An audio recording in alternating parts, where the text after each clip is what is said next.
the channel. Today we are doing an herb garden update, and it has been about a whole month since we last did an update. As you can see, our herbs have gotten really huge. I'm going to take you through each of them and how great they've grown. I mean, you can even just see here this beautiful sage is flowering. It is absolutely stunning. And so I'm just going to walk you through all the herbs, how they're doing, and then later in this video we'll show you how we cook these herbs with some different recipes. So without further ado, let's get into the video. Let me show you guys our herb garden. It's been probably a month since we planted these herbs and they are just thriving here. We have our curled parsley. Sorry, the gimbal's moving around. We have our Italian parsley. One kind of star strawberry, that was the biggest one, so we decided to put it in the herb bed while the other strawberries are on the staircase. Our chives are super happy here. Our sage, you know, it took a bit longer for the sage to adjust. At first it didn't seem too thrilled, but we just left it there, we gave it a chance, and now it seems to be doing phenomenally where it is, and it's grown bigger and seems to be quite happy. We have another Italian parsley in the back that's huge, a cilantro that's starting to bolt in the corner. Our oregano is absolutely huge. We need to use it in more recipes. And our marjoram, growing slowly but well. Here we have our Anise Hyssop. It's growing really well. It is a bit of a slower grower, but you can see it's already flowered and it's in full sun, so it seems to like that, although lately it has been starting to get shaded a little bit by these really pretty orange plants. Anise is a really unique plant. It has a really sweet flavor, surprisingly sweet for a leafy green, and I've been really enjoying using it in my smoothies. You can make tea with it and put it on desserts. The flowers are also editable, and I'm hoping to use one of those in a recipe soon. It's been about a few weeks since we planted our tomatoes in this A-frame, and they've settled in quite well. In this A-frame with our tomatoes, we've planted our basil as well. So you can see there's a basil and here's another one, and they just seem really happy. The tomatoes shield the basil a bit from the sun, protecting it, and it's just really taken off now that it's gotten bigger. It's doing much better out here. Also, you may have noticed we read that basil accompanies tomatoes very well in their plots. So we put our two successful basil plants right in there with our tomato. Chives, we didn't actually grow this one. We bought it from the store and we just transplanted it from a pot onto our herb garden. It's actually doing really good. It tastes great and it's grown quite a bit. Here is our cilantro. We have two, you'll recall, one in this raised bed and another one in a grow bag over there. And our cilantro in both cases has bolted. This cilantro is a bit more in the shade, whereas the cilantro in our grow bag is a bit more in the sun.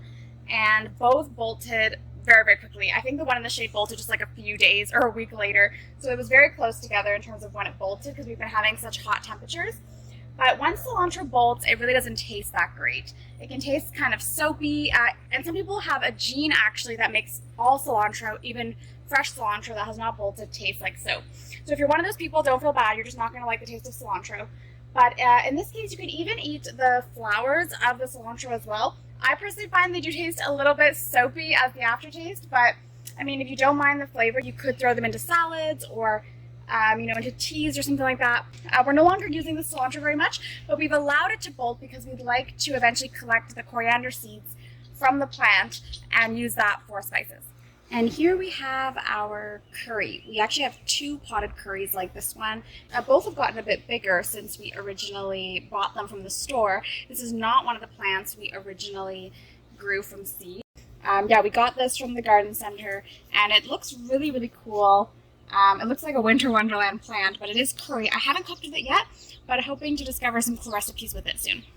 Here we have our dill. It is huge. It is as tall as I am, maybe even taller. And we have two, they've both grown super tall. We find they both have done very well, but the one that's still in the hydroponic pot is struggling to stand up. It's falling over a little bit, whereas the one that is just in the soil has been able to better create a root system and hold up its own weight a bit better. But either way, both are doing phenomenally, and we've been harvesting dill so frequently. It's probably the most common herb we are using in this entire herb garden, more than any other herb. We've been using it on our seafood, on our potatoes all the time. Even tonight we'll be using it on some seafood and potatoes, I think. Yeah, it's really just, I love it. It's so great for all sorts of foods. And you don't need very much. One dill plant is so big, you can really make great use of just a couple plants, 1 or 2 plants.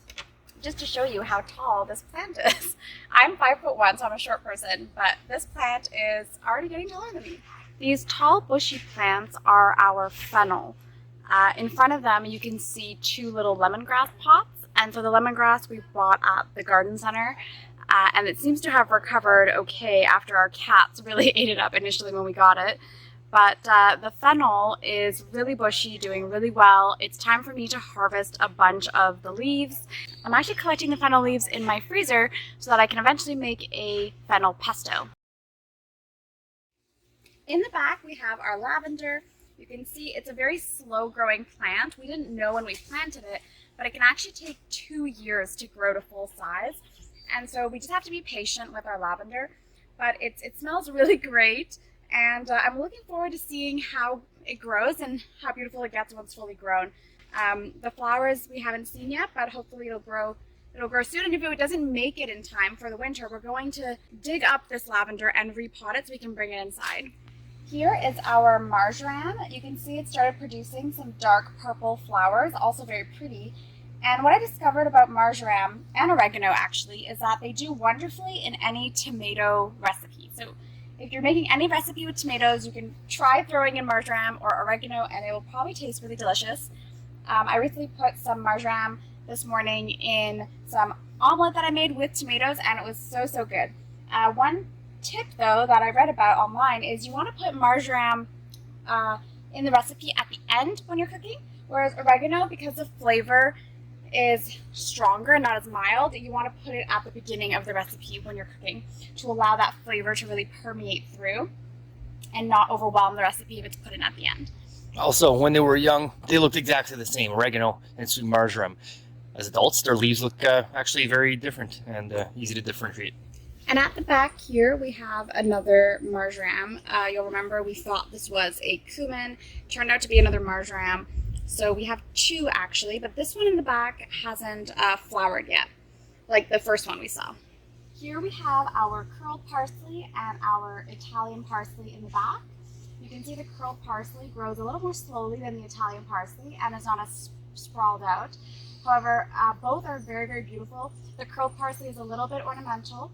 And you'll recall in some of our previous videos, we had said that there wasn't enough parsley and that it would seem to be growing kind of slowly for our needs. Well, now this is just 1 parsley and it is absolutely massive. So we're really happy with it, this Italian parsley in the back. And same with the curled parsley. It is more than enough to meet our needs. But because we weren't sure, we actually planted a second Italian parsley in the back. And so if we do want to use a large amount of Italian parsley, we can. Here is that second Italian parsley we were talking about. And so you can really see we just have so much of it. But what I really would like to do is make a parsley pesto since we have so much and try that out. And I really also want to use it in a bread recipe because I think a garlic butter parsley sauce on bread would be absolutely phenomenal. This is our stunning sage. I mean, if I had known sage was this beautiful, I probably would have had more than one. I mean, it is. But I think in this case, we only had one germinate, so we didn't have a choice. But it is so pretty. And we've used it in a couple recipes. We made the common mistake of using it too much of it, and so it can overtake a recipe.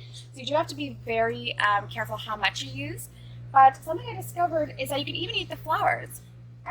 Our sage started bolting, so we're chopping it down, the bolted bit. Sage.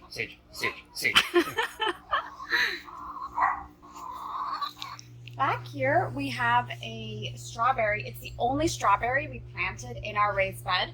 It grew very big. The strawberries it's making are tiny but absolutely delicious. And we find it's producing not quite as many strawberries for its size relative to the strawberries on our staircase. And we think that's because this is a single strawberry and there isn't as much pollination probably happening. But the strawberries on the staircase have a lot of ability to cross-pollinate. Yeah. Here we have our strawberry staircase, and you can see these strawberries are smaller and a bit more yellow and stressed out looking compared to the strawberry in our raised bed. However, they're producing a lot more strawberries, and we think that's because there's so many near each other that they're cross-pollinating and able to produce more strawberries. Perhaps the ideal situation would be if they were all in raised beds, but very close to each other, as opposed to just one strawberry in a raised bed like we showed you before. We've also noticed the strawberries in the raised bed sometimes taste a little yummier than the ones in the pots, but they're all very delicious. Here we have our thyme. It smells so nice, and it's really spread out. We have way more than we can even use, and we have been using it a lot. Thyme is one of those things that is good on practically everything. It is so delicious, and so we've been using it in a range of recipes. Well, here is our Viola. It is just bloomed like crazy. We're really happy with it. We've been using it in every single salad that we've been making. I'd also love to one day use it in some sort of dessert or on top of ice cream. You know, it's such a beautiful flower, and it has such a neutral taste. You can just throw it onto anything, really. So yeah, just really happy with how this Viola turned out. I've also heard that you can get these Violas in different colors, and so I'd love to, once we're on the farm, consider getting a range of different Violas that are all different colors. I think that'd be so pretty in a row, and then we could use those in a range of recipes. And let's not forget our 2 hanging mints. You'll recall from our video where Alfie, our cat, was trying to get to the mints. That is actually why we hung them up high, so that our cats would not get to them. And you can see our mint is bolting. It's starting to flower. We're going to let it go to seed so we can collect those seeds and use them for future years that we grow mint. But what you can do once it's bolted is the leaves do tend to lose some of that minty flavor. So you can just use more of the leaves in any recipe that you are planning to use mint. Shh, we didn't tell you guys this, but there is also a secret mint that we hung up in our tree. We had a 3rd mint and we had to hide it from the cats. So we hung it in this tree and they haven't found it yet. So yeah, shh, our little secret. Don't tell the cats. And last but not least, our rosemary. Rosemary can actually grow very large, but because we have it in this pot, it probably won't grow nearly as big as it could. For now, we are keeping it in a pot so that when the weather gets cold, we are able to bring it back inside and salvage it. It really doesn't like cold weather. Here we've made a bowl of mint, marjoram, basil, parsley, Italian parsley, and chives. And we're gonna actually mix this together to create an amazing sauce for our tuna. We just emptied that bowl and it is all in there. It's amazing how much they've condensed down the herbs just by grinding them.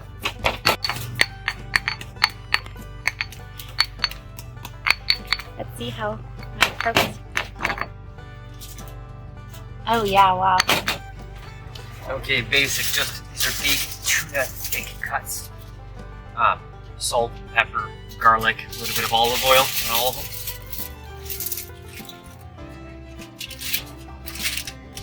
And they're gonna go straight on the barbecue.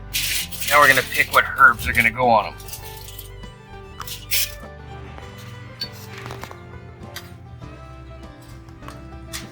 Those flavors right on there.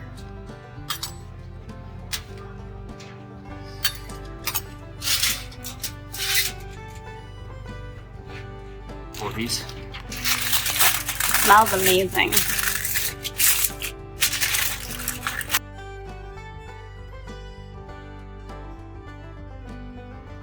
Fish. Lower temperature. Top rack. Maybe 20 minutes.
place. Guys, look at how amazing this garden store is. I mean, the selection is just incredible. And this is just a fraction of the garden store. It's like 10 times bigger than this area. So we just finished shopping at the garden center and we got a bunch of potting mix to transplant our extra tomatoes into bigger pots. We also got some beautiful flowers and I'll be showing you guys how I'm going to make a really nice pot with those flowers. And we also managed to get a couple herbs that never came up in our herb garden. Well, one that never came up in our herb garden, our lemongrass, I found at the garden center. So I thought, okay, yes, I'm gonna buy this and see how it is to take care of it. And I also came across curry, which to Okay, this was a classic visit, all right? We go to the gardening store for a bag of potting mix, and we leave somehow with a $200 bill. That just happened, right? I don't know how it happened. I know how it happened. I saw it happening. Anyway, I'm super happy. I'm super excited for all the flowers and stuff. So I'll show you guys. But okay, this wasn't even on our herb list. We never even tried germinating curry. But when I saw the curry at the garden center and just how beautiful it was, I couldn't not buy it.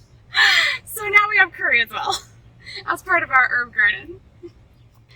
Okay guys, here's all the amazing stuff we got at the garden center. So we already had this wheelbarrow, but basically we have this pot here by our shed, which every year we make into a really pretty sort of decoration.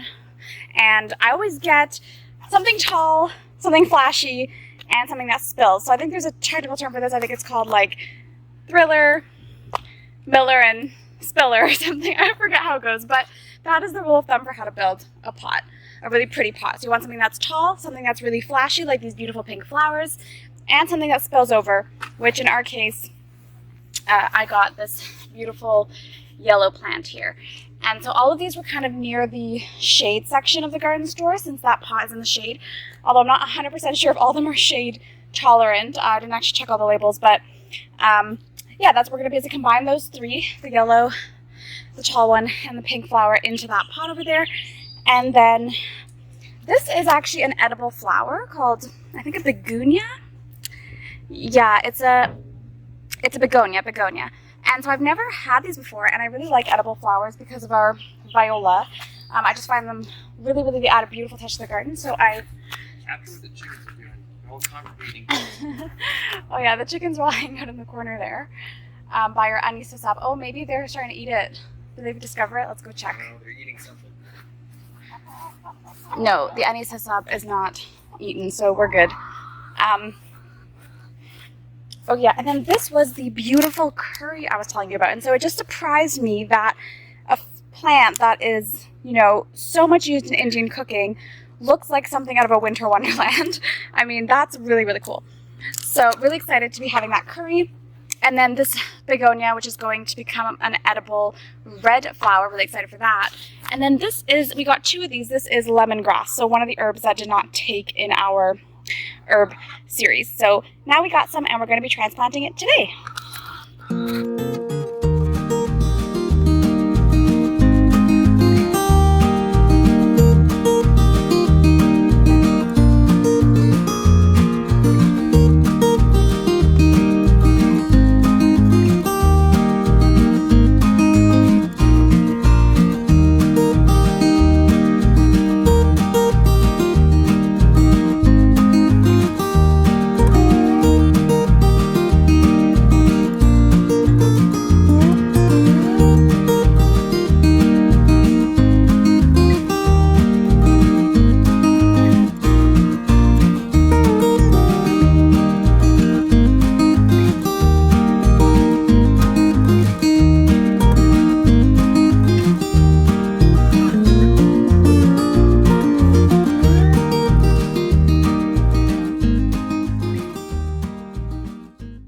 Here we have our little begonia. It's doing well.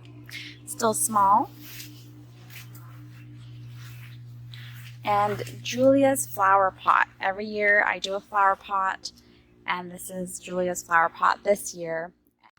Thank you so much for watching our videos. Don't forget to like and subscribe below if you're enjoying the content. And we hope to see you in our next video, which is going to focus on how to preserve your seeds and collect your seeds for the winter, and how to preserve some of these herbs if you want to dry them and use them over the longer term. Our last video in this herb starting series is going to talk about what we learned about all the herbs on this journey, the best practices, the lessons learned, which herbs are better to start hydroponically or in soil, and just generally what we learned along the way.